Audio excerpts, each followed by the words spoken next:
And I call them Kanichihk, and they're old wise people that have been part of our group for quite a while.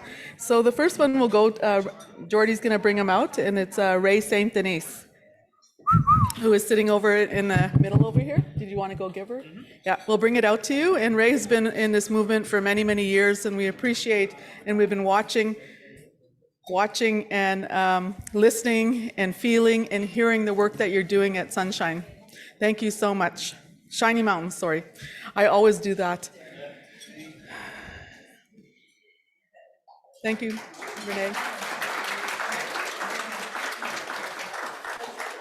I've had the opportunity to sit alongside Ray at the national seat, talking with the leaders here in Canada, the leaders of the government. And so we've been at it for quite a few years. Our skills are very intact in talking and talking and talking. You're welcome, Ray. Love you. Is Sheila Newman here? Sheila Newman? Sheila Newman? No, not. She's okay, here somewhere. We'll grab her later if she's not here. Yeah. The next one is Patty Tate. Patty Tate, where is she?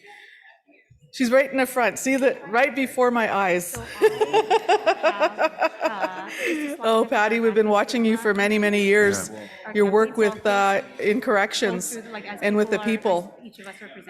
And we acknowledge you, and we see, we hear, we feel your presence in helping our relatives who are in those institutions. And it's been such a pleasure to sit alongside you and to watch. Thank you. Hi, hi.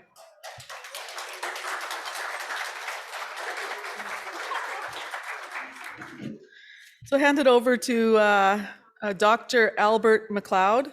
If anybody needs prescription or just a quick check. I have this rash. Oh my God. She takes her pants off.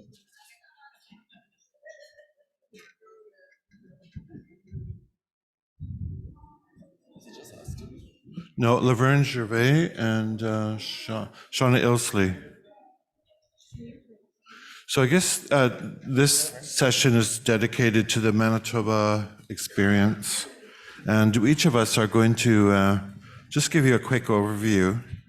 So I've been involved with the Collective Impact Network, which is sort of a group of people who have devised this mechanism to change policy around HIV and STBBIs in Manitoba.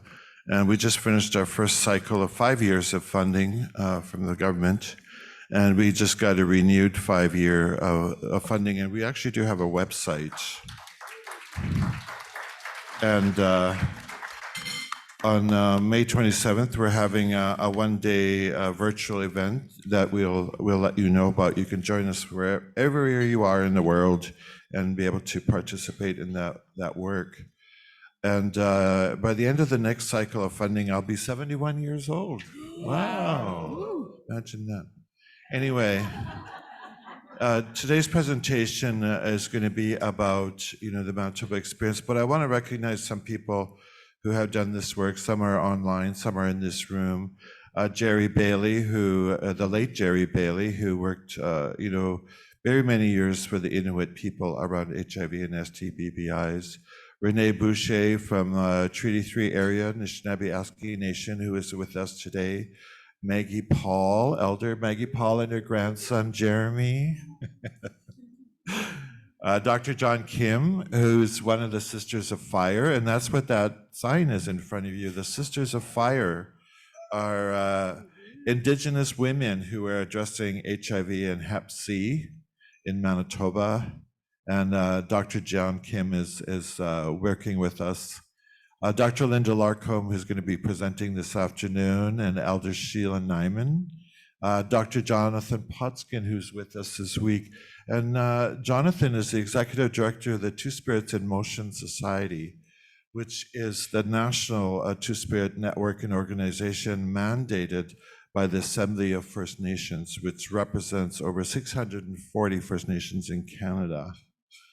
Charlotte Brooks, a longtime activist from British Columbia, is with us.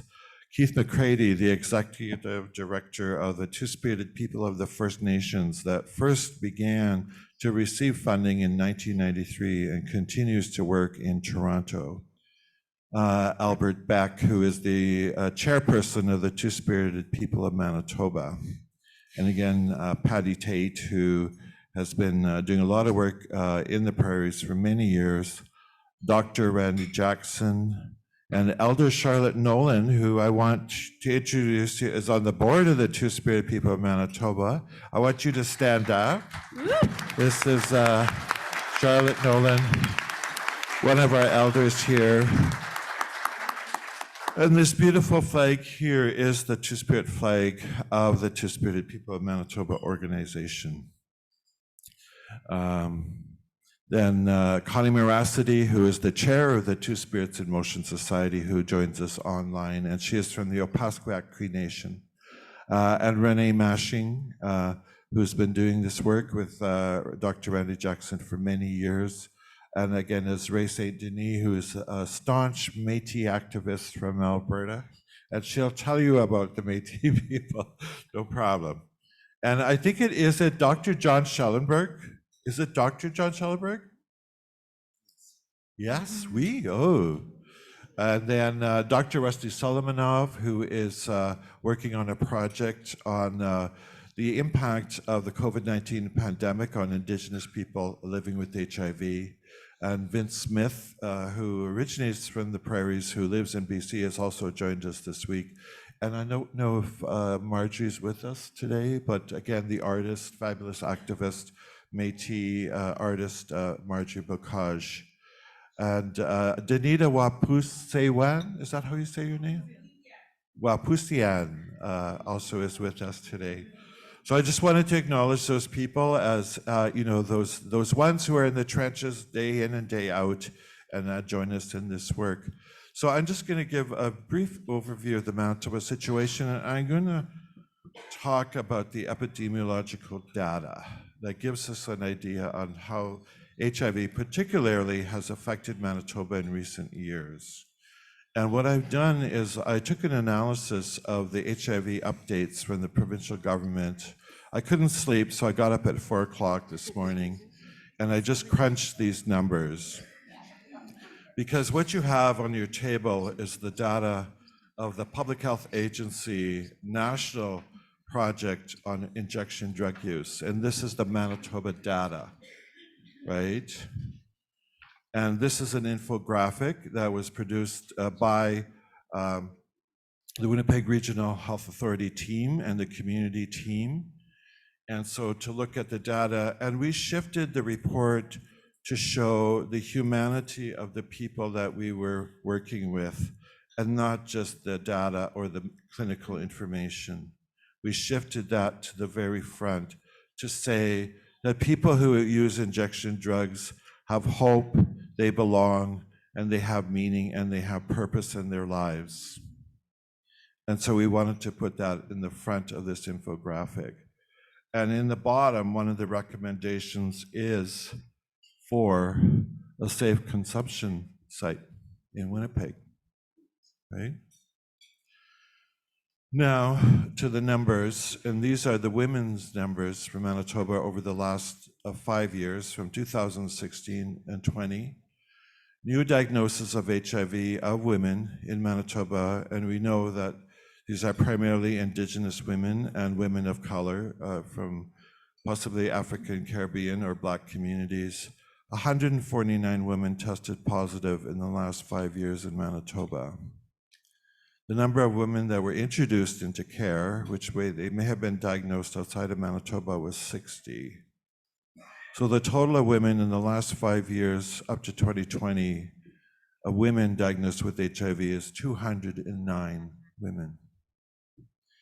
Imagine how many people are in this room. 80? 100 maybe? So those women represent a room of people larger than the people in this room, and possibly 10 close family members. So we see what we're actually dealing with in Manitoba with this pandemic. And as I said yesterday, Manitoba has the second highest rate of HIV in Canada. One of the projects we're working on is the Northern HIV Journey Mapping Project, and this is to interview First Nations people living with HIV north of the 53rd parallel.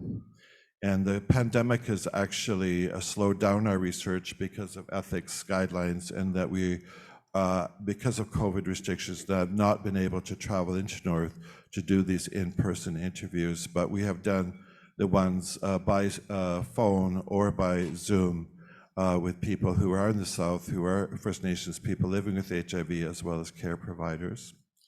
And we also have launched a project called the Gigi Bapaman project, which again is, I said, of researching the impact of the pandemic on Indigenous people living with HIV. And so for myself, I have a short video I want to share for you, which is really a historical video that goes back 30 years ago to the 1992 Aboriginal Conference on HIV and AIDS in Manitoba.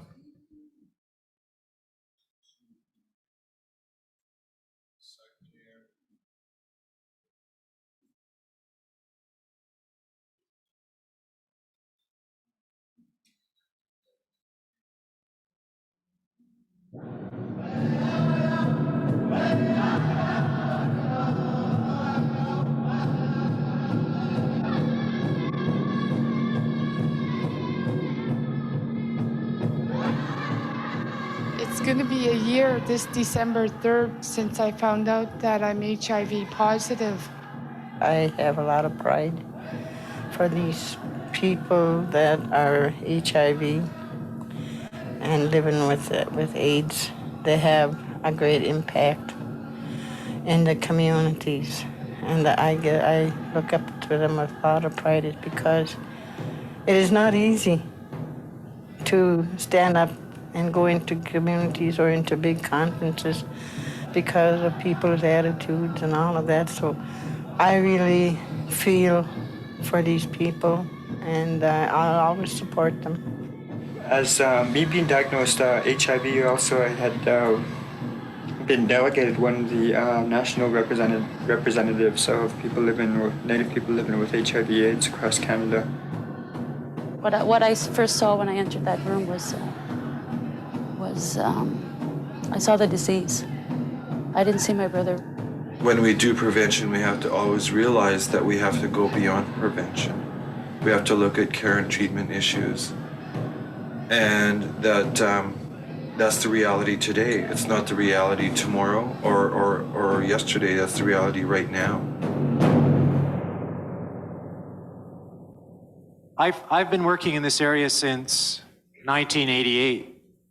I met some of you in 1989 at the first national conference on AIDS among Aboriginal people in Vancouver. And when we organized that conference, I remember very clearly that it was hard to get people to come, that people felt that AIDS was not going to be a problem in their communities, that AIDS was a disease of the cities, a disease of white people, a disease of gay men, something that was not going to be a problem in the Aboriginal communities. And we worked very hard to get people's attention and get them to come to that conference. And time has passed. We've all worked very hard. And it's very encouraging for me to come here today and see more people in this room in the Manitoba conference than we had in the national conference only 3 years ago in Vancouver. So what that tells me is that there is an awareness, there's an increasing awareness in your communities, that many more of you are committing yourself to understanding this disease better, coping with it, working in your communities to prevent it, and I hope in terms of the next step, caring for those people who have it. Up until 1991, the total number of cases for all those years that we were aware of was 25. And suddenly in 1991, that number doubled. Someone can be infected with the virus and not know it. You can be infected with this virus and feel normal and look normal and carry on a normal life, and you can do that for a number of years before you become sick. There is a problem here. We've been predicting it for a while, but now it's here, and we have to wake up and we have to pay attention and we have to do something about it. So what have we been doing? Well, there's been a lot of work all across the country. There hasn't been a lot of money. This is an issue. I hear when people like Pauline make these comments, and I take these comments back to Ottawa and make them known in places where decisions about money are made. But it takes more than money. It's not something that you can just throw money at and it goes away. It takes a whole lot more than money. It takes a strong commitment from people in the communities. It takes a commitment to educate, to raise your understanding and your awareness of how this works, because that's the first step in understanding how you can prevent it from affecting your communities. Said that I'm from Prince Rupert, BC. That's northern part of BC. It's going to be a year this December 3rd since I found out that I'm HIV positive. It was my responsibility to protect myself from this virus. Even though I knew about it and heard about it on TV, radio, and seen posters and read about it in papers, stuff like that, things that we see every day and hear every day about AIDS and HIV. About 3 years ago, the decision was made to present ourselves spiritually, and the term chosen was Two Spirits, because today there's a lot of misunderstandings about gays and lesbians. We have lost some people already to AIDS from our communities in Manitoba. Because there is so much fear and discrimination surrounding AIDS, some Aboriginal people are reluctant to tell their families that they are infected. Because it enables us to look at AIDS as a teacher. It's going to teach us how to respect our elders, our children, our women, our two-spirited people. In reality, we're going to learn how to respect ourselves.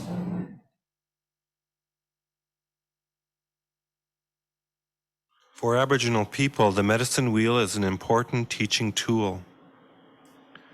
In order to educate ourselves about the stages from HIV infection to AIDS, a new teaching wheel has been developed. This wheel shows the progression of the infection and its relationship to the stages of life. Well, basically, I guess what I would like to see in the movement within the communities that I would like to see would be possibly setting up a support system for when somebody comes home or when somebody is at home, and ensuring that that their choices in what kind of treatments they want for themselves are available at any given time. And because we're dealing with a disease that anything can occur, that the readiness to deal with that has to be there immediately, and hopefully communities will take a look at setting up that type of service. And it'll also be helpful for the communities that once they look at that to address the other health needs that are lacking in the communities and improve the service for our people. My brother had a great influence in my life. I decided to do this piece of artwork for him because it was kind of like my final gift for him, because him being my brother was a gift in itself, so I wanted to return something. Albert Macleod approached me one day and asked me if I wanted to do the painting for the Aboriginal AIDS conference, and I was really excited.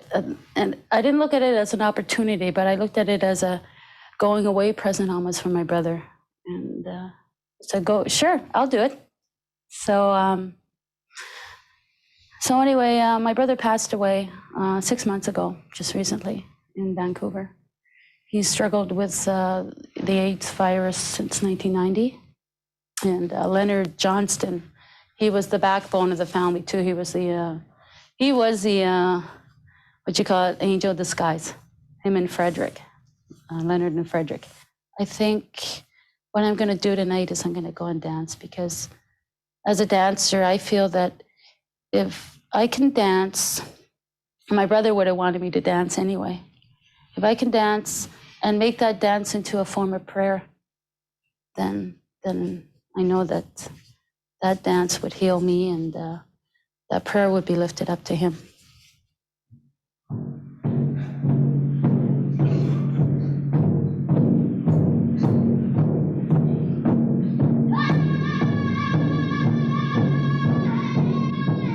There are people in our communities who have these values of courage and strength and understanding. And that's what keeps our communities together, and always has. And it's not going to be any different for HIV and AIDS. It's people who know themselves and what is right for other people in their communities, to be able to help them when they need it. When I found out I was HIV, I didn't think of ever becoming an AIDS educator. Yeah? But I think it was more of the hurting that I was feeling that I wanted to get out of that. Some people, even now, have full-blown AIDS or they're HIV positive, and when they first told people that they love, like family and friends, they were pushed aside, pushed away and stuff, and that really hurts me. There's no room for us to be ashamed of our children. We're the ones that brought them into the world, and it's up to us to stand by them no matter what.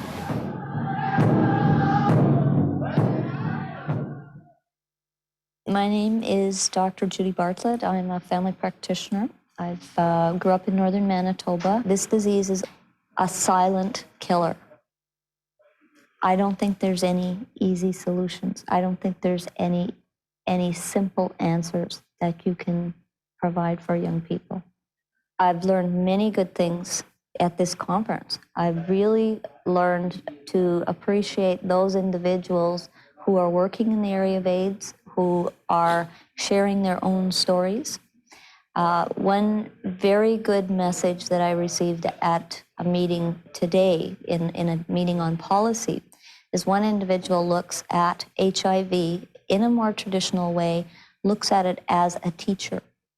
And it is a teacher for us. It's making us stand back and look at all of the implications of this disease, including not simply the medical infectious disease, but the social impacts, the emotional impacts, spiritual, psychological, political, economic, all of those impacts. And I look at the success of this particular conference. I see that success as a direct result of Aboriginal people having done all of the thinking, the organizing, the planning, the networking in order to get this conference underway. I guess because of the experience we went through, my message would be to be accepting, some support to that person who comes home with HIV. And the experts are saying within 5 years, well, I always say this in a workshop, that each one of you in here will know someone personally, be it friend or relative, will come home with HIV. And they need that support and love, family and community, and acceptance.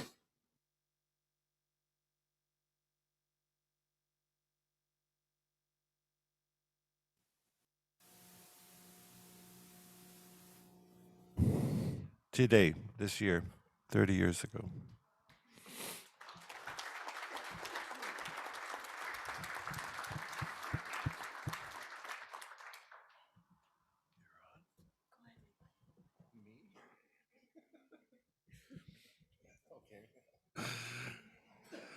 Well, I wasn't ready for that. Do you want me to go? No, it's fine. Hi, everyone. My name is Levi Foy. I'm a member of Kanichihk First Nation, and I'm currently the executive director of Sunshine House. And it's weird being here because we're in person. So I think this is my first in-person gathering that I've been at. But it's also extra weird because every time I get invited to these things, I'm like, oh, somebody else must have called in sick or something. So, so here I am. So, no, I'm serious. You'll agree with me in a few minutes. Just kidding. So, anyways, Sunshine House is a very small community organization. It's a community resource center located here in Winnipeg right now in the West Centennial neighborhood. So we're kind of in this, we're not located right on the kind of hub of services, and we're kind of in between two very bustling, active neighborhoods, but so between the West End and the North End. And we just kind of exist just in this space.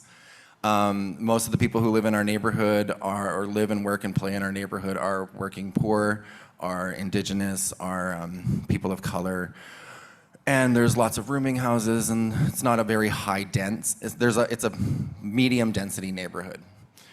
Sunshine House itself has its history within being part of the HIV/AIDS movement and providing support and services. So John Schellenberg back there can speak more to that than I can. So this is a history that we've kind of inherited, this new iteration of Sunshine House. I've been with the house since 2014, and I've been in Winnipeg since that time as well. So right now, so typically what it provided in the 90s and the early 2000s, they did a tremendous amount of work with people who were living with HIV or AIDS. And then in the mid-2000s, things kind of changed, and Sunshine House kind of became a much smaller organization and really just focused on providing, just identifying gaps and filling gaps in people's lives. That's the best that I can say it without getting into a whole bunch of other complicated histories that I just kind of inherited and I don't really know much about. And then when I kind of came on, Sunshine House was also Margaret Ormond, who was running it at the time, was doing a lot of work with researchers and doing a lot of work with stuff, and so that's kind of how I became involved. I started this program. It was called the Like That program, and we worked specifically with people who identify as 2S LGBTQIA+. And this was a result of doing some research, some on-the-ground research, and realizing that there was a number of adults who are 2S LGBTQ+, who just didn't have any places to go where they can build community and build, just like find themselves and just have a space that wasn't a clinic and that wasn't a bar. And so that's what Sunshine House kind of lends itself to. And then we were just like a small organization. We would just see maybe like 30 to 100 people a week, open a couple of times a week, had a brunch program, had an afternoon drop-in program, and did some research on the side, and Margaret would do like weird things on the side, and all of us had 2 or 3 other jobs, and it was just that's just kind of how we ran the house. And then in I'm really aging myself here now because I don't have any memory. So I'll just go backwards. About 2017, 2018, Margaret left the Sunshine House. And it was it was for very important reasons. And so there was 3 of us who were just kind of juggling this place and really trying to figure out what to do with it. And then in 2018, I quit 2 of my other jobs and I was like, fine, I'll do it. And so then I just kind of inherited this place, and this legacy of Margaret, and it was a lot. So my first year was a lot of just learning and doing whatever, and a lot of floundering, a lot of treading water, and then the pandemic hit. And then when the pandemic hit, we were still trying our best to stay true to the spirit of that. Just have our 2 or 3 programs. So we have a foot nurse program, that would work with people's feet. We had our afternoon drop-in program, and then we would have our the queer program and the brunch program. As all of you know, the pandemic really just flipped everything upside down. So currently we're open 5 days a week with 1 day a week of outreach. We see about 12,000 visits a month. We have a space of about 2,000 square feet. So you can only fit, during the height of the pandemic and the height of the restrictions, you can only fit about 10 people in the space at a time. And we weren't open all the time, so we were only open 5 hours a week, like 5 hours every time we were open, if that. So seeing 12,000 people come in for harm reduction supplies, come in for activities, come in for all sorts of testing, COVID testing, for STBBI testing when we could have nurses come in, and just doing laundry and bathing and doing all those kinds of things is quite a lot to manage. But we're doing it, and that's kind of what we're doing. And a lot of the reasons why our numbers increased from 200 visits a month to 12,000 visits a year, so about 2,000. It's like math, I don't know. So it's about 1,400 a month is what we're averaging right now. Is because of systems failures that happened within Winnipeg, and because the people that we work with and the people that we love and the people that we see on a daily basis were an afterthought, and you can see that, and this is reinforced by the way that current pandemic data, current pandemic guidelines are communicated, not communicated, and enforced. And so organizations like Sunshine House or like Sage House in the North End, or all of these smaller or women's centers, the West Central Women's Resource Center, the North End Women's Center, Kanichihk, all of these organizations were kind of where we were left to our own devices to kind of figure out how we were gonna fill these gaps. So I guess the whole point of this is that if I'm talking about what the landscape of Winnipeg is like from a very narrow perspective, from somebody who's an outsider, from somebody who lives and works in a smaller organization in a small neighborhood, is that Winnipeg has this weird constant identity crisis where it tries to be progressive, but it's too afraid to be progressive, and it's too afraid to put action to action the things that they say. And so smaller organizations and people in sectors are always working against these people who say things like, we care about queer people, we care about people who are living with HIV, AIDS, we care about these things, and then never actually action how they cared about these things. So us doing this, we're working against that, but that also comes with tremendous amount of opportunity.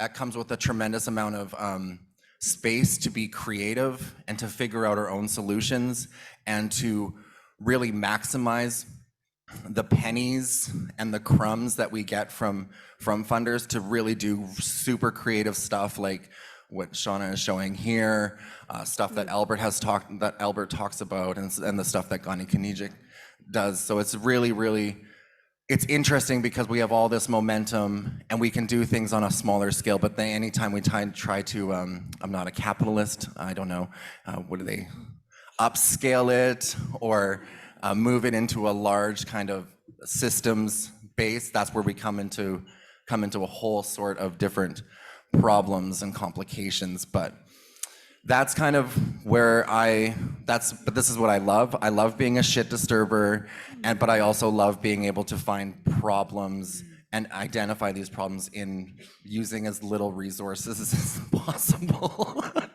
I don't know, I don't like the little resources part, but I do like the amount of creativity of the people and just the opportunity to get to share space with folks like I'm sharing space with today. And I think that's all I'm going to say for now. So thanks. Excellent. I'll go next, Laverne, and then you finish us off. Okay. Okay. Go for it. Can you hear me? Okay, excellent. Good morning, everyone. Before I get started, I actually just want to ask for us to take a moment to honor the 407 people who died last year of drug poisoning in this province. And as we have a moment of silence, I just ask folks to send love and prayers to their families and their relatives and their friends who also might be many of us in this room.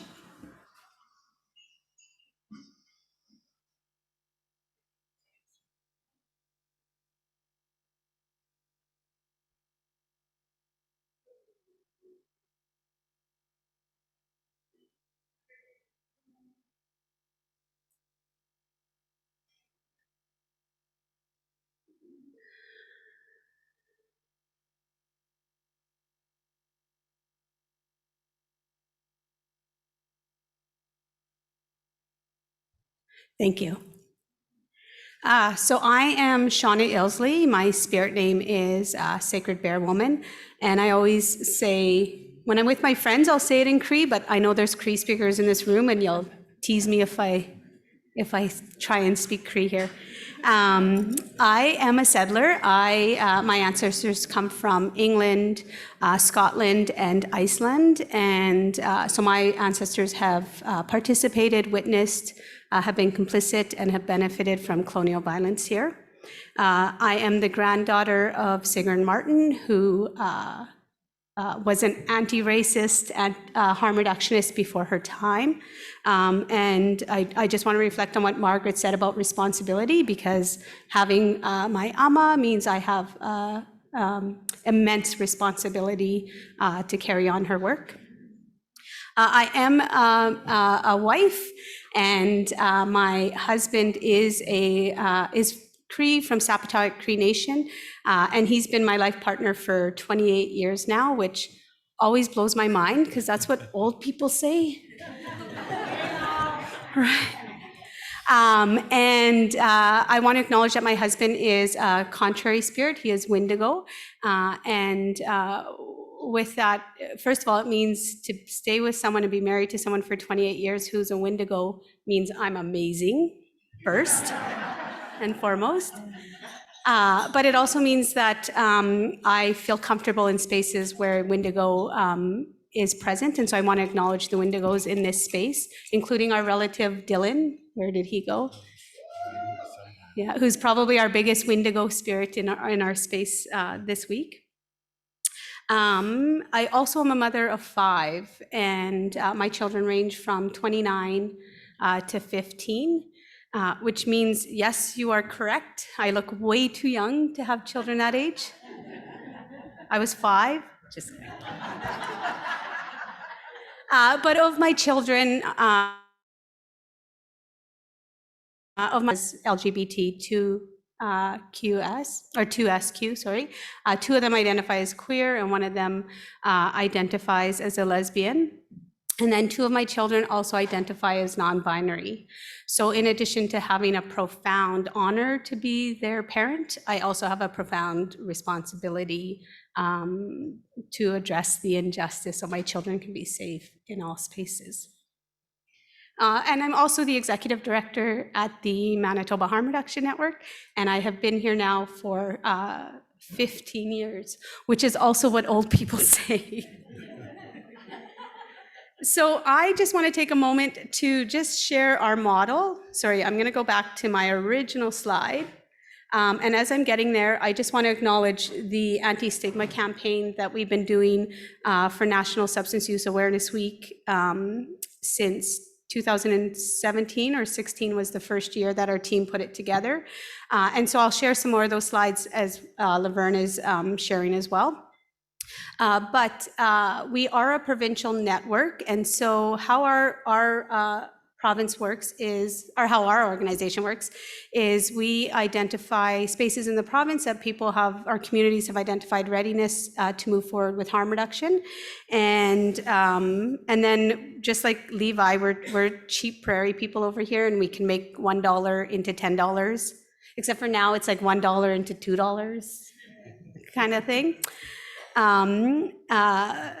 But the way we do this, folks, is we start with peer advisory councils. So in all of the locations you see here, we have a peer advisory council, which is made up of people who use substances and are drug experts in their communities who are also impacted by colonial and structural violence. And what we do is we have folks come together and we support their work and how they take care of their communities. So what is it that they need in order to do their profound work to keep their community alive and keep their community safe. And I'll share a little bit of some of the stuff folks have done there. But in addition to our peer advisory councils, we also, or I should say, this has resulted in us engaging with well over, this year, well over 700 people who use drugs in the province and who are continuing to use substances. We also have networks in all of our sites. And so our networks, the intent of our networks is to bring together organizations that work with people who use drugs, or should be working with people who use drugs, to increase their capacity to do harm reduction and to create culturally safe spaces for our relatives. We do this by partnering with the Tribal Council, the Regional Health Authority, community-based organizations, and then of course the peers. And each of our networks have about 20 to 30 organizations and folks who sit on the networks. And of course, part of that work is to increase their capacity, but also to address stigma and some of the challenges that we see in our communities. And then I'm just gonna jump, sorry if this will give you a headache. I just wanna show a few posters. I want to acknowledge that we are really fighting hard as a not-for-profit organization to resist white supremacy and to resist white saviorism. And in doing that, it means we want to make sure that we don't help people, that people help themselves, and we just provide whatever information or resources they identify they need. And as a result, many of our peer groups have done different research projects, including community-based research projects. And this is one that came out of Flin Flon. And these posters are available at the front. Please take as many as you'd like. They took the 7 teachings. They did a community-based project that looked at how to increase capacity to keep their relatives in their community of Flin Flon, particularly their relatives who are diagnosed with HIV, because we know a lot of them transition to the city so that they can access care. And so they did these beautiful posters. This group, they did their community-based research project in ceremony, and they were given the name Thunder Bear Walkers. And I want to acknowledge that this was a young group. So when this group started, they were actually a youth advisory council made up of young people who use substances. And then they aged, just like the rest of us, and became a peer group. But even at a young age, they wanted to address stigma related to HIV and substance use in their community. So folks, you can check these out at the front. I want to acknowledge the artwork also came from that group as well. They had amazing artists in their group. But I have to also acknowledge our team that does all of this work. I want to, in acknowledging that, what's important to the Manitoba Harm Reduction Network is that we hire local people who live and work and breathe and exist in the communities. And we do this because we truly believe that the answers lie in the community, that the community knows what it needs. And of course, part of this is trying to fight against that perimeteritis, we call it here in Winnipeg, where all decisions are made in an urban setting that are not applicable in our rural and remote communities. And so, what it means, though, is that we're hiring folks who sometimes become the lone rangers in their communities, where they have to answer to everything that people who use drugs do, because they're the only harm reductionist, which means it's a tough job to do. But I do want to also acknowledge that in our organization, nothing about us without us is important. So we apply that to communities, but we also make sure that we hire people who have lived experience with substance use. And so now I want to introduce to you our rule breakers and shit disturbers at the Manitoba Harm Reduction Network. So I'm going to ask our teammates who are here to stand up. They don't know I'm doing this, so they're like, thanks a lot.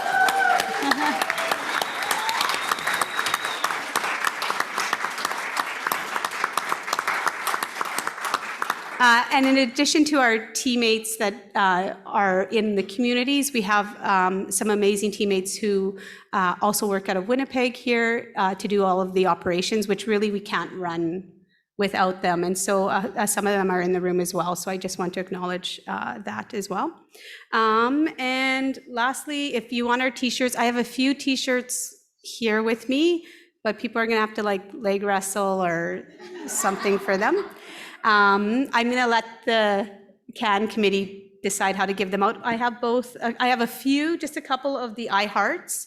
And then we have our Not Afraid of Needles, which was done in response to COVID and COVID vaccinations, and recognizing that people who use substances are on the front lines of who's most impacted by COVID. So I have about 20 of those shirts as well available.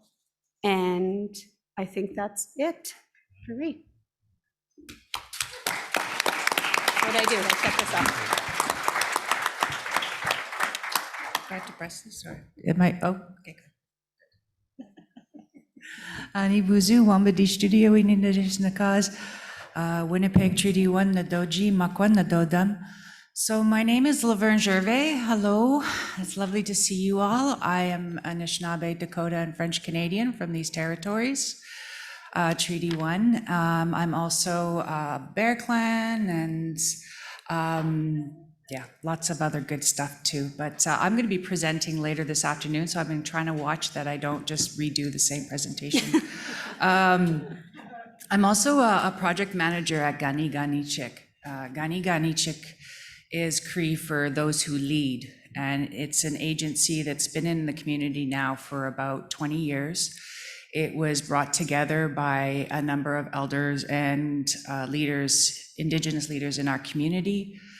Some of them are probably in this room, like Albert, who identified that there needs to be in this city, especially or everywhere, Indigenous-led programming and services. And we have been doing our best in that work for 20 years, and we are now at this current stage bursting physically. We don't even have the space for everybody that is doing this work. I also just want to take a second and acknowledge and thank Albert for sharing that video. I have family in there, and I was like looking at, oh, there's like babies in that little bit like 30 years ago. So it was nice to see that. So we've been, I'll just tell you a little of our agency itself. So we're our central hub, where our grandmother is, picture our logo is, and our space, where our heart is, which is our daycare, our medicine children's lodge. It's where we take care of the babies, and a lot of other programs that are focused on youth and women in particular. For example, we have a program called the Medicine Bear Lodge, which looks at supporting families of the missing and murdered. MMIWG2SP, I'm sorry, I can't get the whole logo out. My bad, I apologize. And so they do a lot of work with the families. We have the Heart Medicine Lodge, which works with a lot of women who have experienced, and women in Two-Spirit who've experienced sexual violence. And it's a support group for that. We have youth focus groups looking at mentoring, a lot of mentoring, and a lot of just spending time together and building community together and building relationships with people who walk in our door. We like to say often we don't have clients. We have maybe participants, but more importantly, we have relatives. And that's what walks through, and that's who walks through our doors, our people, and work with us as well. A lot of our staff, some of us are literally related. We've got cousins and aunties and sisters and brothers, and not only working, but walking in through the door. So we we look at that when people come in. And so when people come in, that's how we greet them too, that they are our relatives when they walk in. We have 2 other locations. So during COVID, we've worked together with a number of people in the community, including I think like Sunshine House and Manitoba Harm Reduction Network, to look at the issue of a 24-hour safe space for women. And we've got an amazing community of folks here in Winnipeg who have fought for years for something to happen. And so we were gifted the responsibility of opening that house. And so we now have Velma's House, which isn't quite working on 24/7 yet. As these folks have been talking about, a lot of the issues are resources and getting the resources we need to be able to keep a space open. But since that space opened during COVID, it has been, like you guys, it's been nonstop busy, like the demand and the need from people. And that's based in the Broadway area. So our main hub is based in the central area, about a half-hour walk from Sunshine House, but close to the WRHA, or the Health Sciences Center. And in that location, Velma's House is located over in Broadway area, close to the Manitoba Harm Reduction Network. And then I'm based out of the north end on the other side of the bridge at 765 Main Street. And over there, we're starting on some really interesting work, which I'll be explaining more in a presentation I'm doing around 1. But yeah, it's exciting times for us. We love everybody in there that we work with, loves the work we do. It's a privilege, and we all feel ourselves as helpers as much as leaders when we need to be. And 765, I'll get into, well, yeah, COVID was interesting. It hit us in a similar way. We kind of all had to group and come together. Everybody tried to, pulled in and started delivering hampers when we could, getting resources collected. But one of our fearless leaders, Albert, who's a knowledge keeper on a number of my projects, but one of the primary is on the Minnepa-Matsuwan model of STBBI care, pulled us together and said, let's have weekly sharing circles via Zoom. So we brought together everybody on that team that we could. We opened the door and we met, not as PhDs or people with certain experiences. We met as people and to share our lives, to share our resources, to support each other over the last 2 years. It's still going.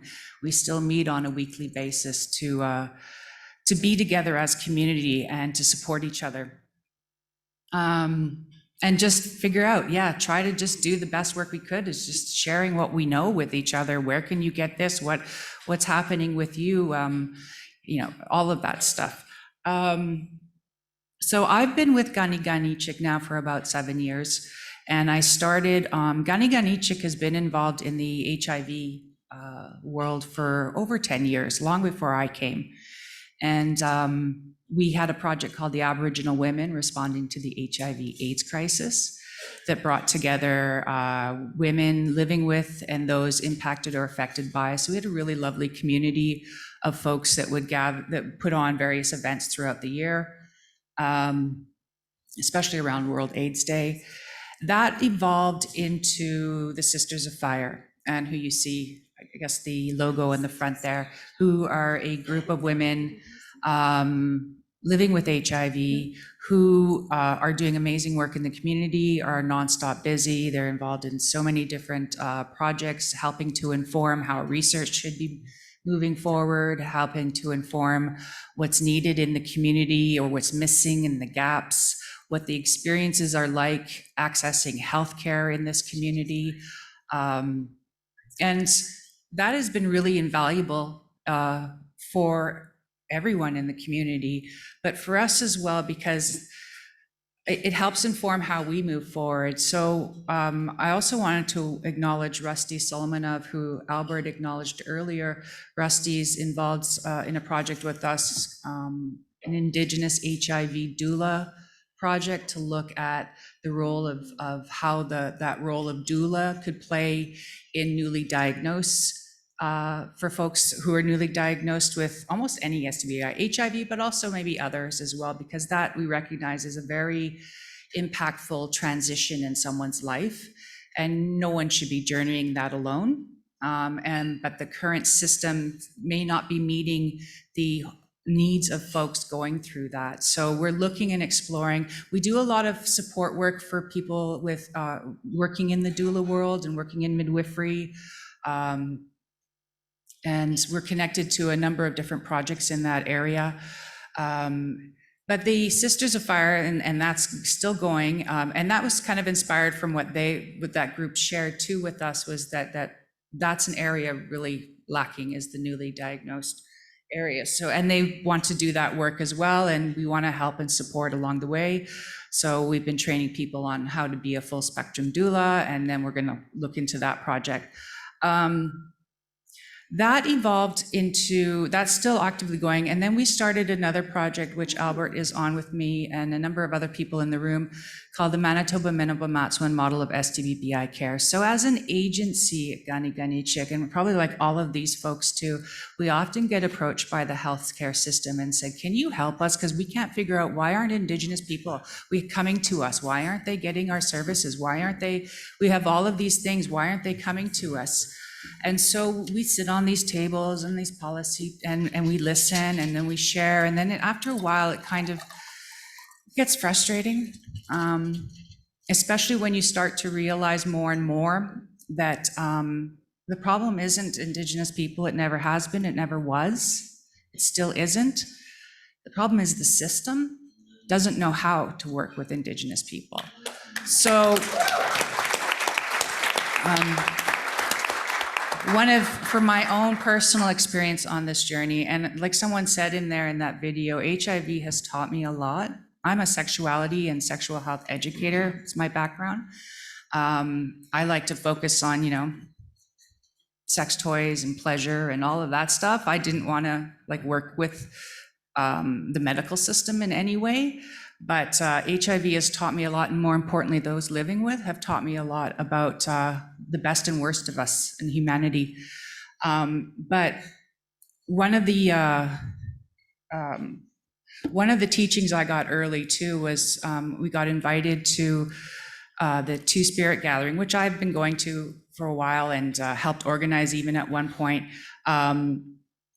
A gathering, there's an annual gathering that happens all across Turtle Island, and we get it every 4 years or so. I think every 4 years. Albert could correct me, of course, because he leads a lot of that. But we got a request from the Two-Spirit Gathering that we want to offer testing. And from what I understand, a lot of this stuff happens in the States relatively easily, but we seem to have a problem up here. So for me, being naive and not being a clinical person, I kind of thought, okay, sure, let's do it. And then the interesting journey that happened afterwards was really revealing and showing that on the one hand, communities, Indigenous communities have been saying, come, come, come, like the Two-Spirit Gathering, come, offer these testing, come, do this work. And when we went to go to the system, or the health authorities, and say, okay, let's do it, they were right on board right away, but then suddenly one barrier after the other came up. One after the other. Jurisdiction, it's a weekend, people got to be paid, it was a but. Thankfully, we all managed to get it pulled off based on the relationships we have been building with various people in the community, including John Kim and our own health clinic, and nurses that came on as volunteers, people that provided supplies from their research projects. And then we finally made it happen, which was an honor, especially to go there and then see all of the elders in the community kind of share the importance and the value of this to the other young folks and participants that were there. It was a very, we're making balloons, we're doing all kinds of things, having fun. It was great. And it's inspired us to keep doing that work, and we did. And we've offered testing now on our own site in our own location, and had people and our participants come to us saying, finally, they're coming to us.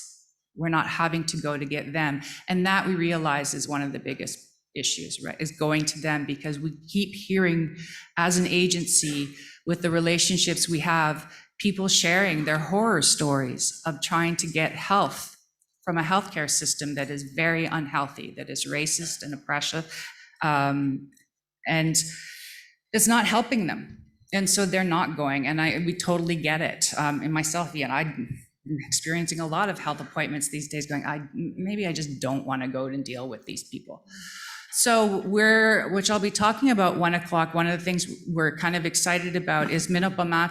What we did is developed a toolkit, and the objective was at first to go to some of our clinics and agency, our partners who are interested in looking at implementing a model we developed on cultural safety. Some of the core basics of what you need to have established and working on and growing within an agency to develop a culturally safer space for people to access.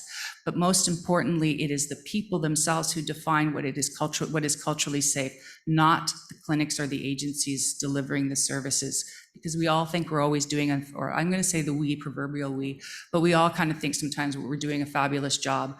But really, it's the people who come and access us that actually give us that confirmation or not, or help us grow. So it's switched and it's developed into something else. And right now what we're looking at is taking on those services ourselves. And it was called at one point the Manitoba Sexual Wellness Clinic. We've now changed it even because we realize that some of our folks don't even like the word clinic. It just triggers immediately negative connotations. So we're going to the words we're familiar, which is lodge. So we've got a Manitoba Sexual Wellness Lodge that I'll be talking about a little bit at 1 o'clock. So we're excited. We're a little overworked. We brought an amazing group of team. We're a clinical team. We're pulling in, we've got Dr. Marcia Anderson as one of our leads. Albert still is one of our knowledge keeper. Leslie Spillett, one of the originators of Kanichihk herself, is there. We've got just amazing amount of people coming in at various times. We're looking at all, I said I was going to talk about this more at 1, but I just want to acknowledge them because some of them are already in this room. We have like Sage Gabosh, who is one of our nurses who's come on. Yay, Sage. We have one of our community hosts. I'm not sure she's here. She might be assisting the folks doing the cedar baths upstairs. But yeah, if I'm missing folks, I'm sorry, but you're all lovely. I love you. You're beautiful. Keep doing the good work. And I will see some of you at 1. Miigwech.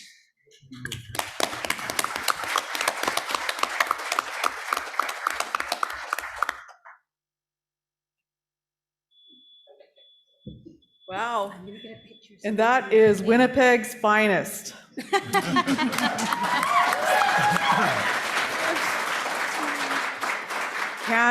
Can wanted to come to this territory. We wanted to hear from Winnipeg's finest, the ones that are out there doing the work. And they're all such beautiful people that know that the voices from the grassroots need to be heard, that we need to provide care, treatment, support through our Indigenous lenses. And so today I have a gift for each of them and some tobacco as an appreciation of the work that they've been doing here in the city of Winnipeg and the province of Manitoba. Hi.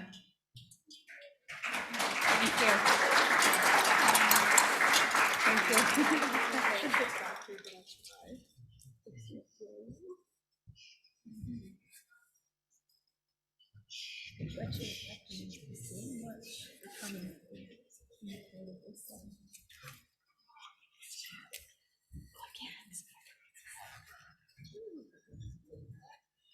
You know, during Can's time here, we wanted to recognize some of our members, the ones that are here in person. And I apologize for those that are not here in person that we can't honor, but we'll catch up to you one of these days.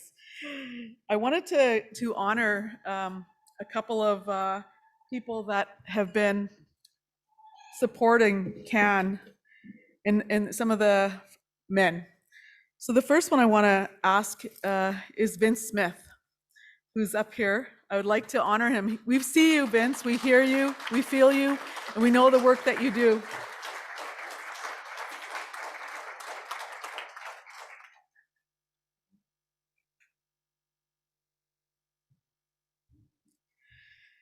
David Wesley. I seen him. Oh, there he is. You know, people are sitting right in front of me and I can't seem to find them. I see them once. But David, we see you, we hear you, we feel you, and we appreciate you, and we understand the work that you've been doing from afar across this land too.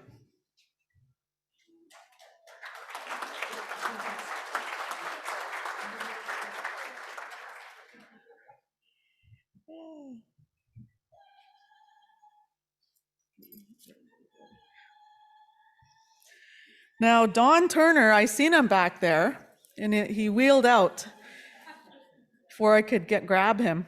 But I wanted to honor Don for the work that he's doing, and he was done so much in Cannes, and now he's doing some work in Ontario. But he's been a long time supporter of the work across this land, and he's in some of the, I believe they presented yesterday.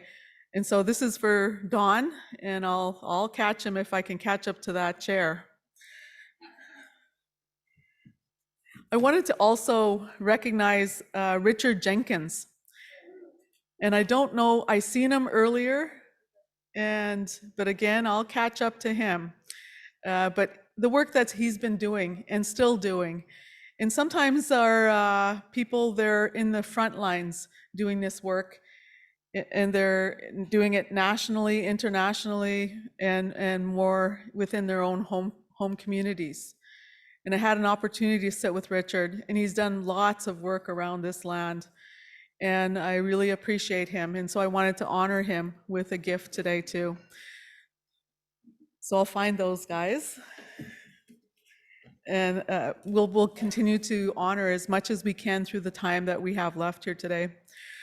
So we're coming up to a break. It's from 10 to 10:30. Then we'll go into our different sessions. So check out the CAN app and have a look at what we're doing. Oh, Albert wants to. Yeah, I just wanted to share a teaching from one of our late elders, Velma Orvis, who's a Métis elder who worked in HIV and STBVIS for a long time. She passed during the pandemic. She passed from an illness, and she was a great asset to us. And she used to tell a story about colonization and reconciliation. And this is the hotel where the Queen of England stays when she visits Canada, Winnipeg. And as this week, it's been a hotel of queens, not just Queen and Elizabeth. And in her honor, a safe house been named in her honor, Velma Orvis House, or Velma's House. And so this is the teaching she used to give. It's very profound. When Queen Victoria's daughter was getting married, one of her daughter approached her mother quite, concerned. And she said, "Mother, what do I do on my wedding night?" And Queen Victoria said to her daughter, "Lift your skirts and think of England." That's the teaching.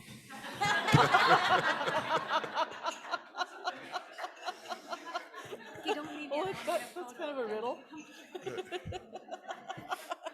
Oh, thank you, Albert. That's kind of a riddle. You've got to figure that one out.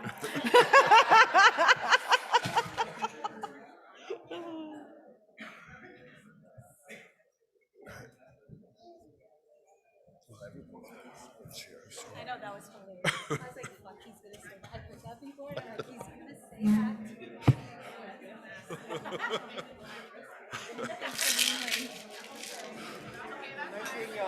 Yeah, thanks. Are you letting me know?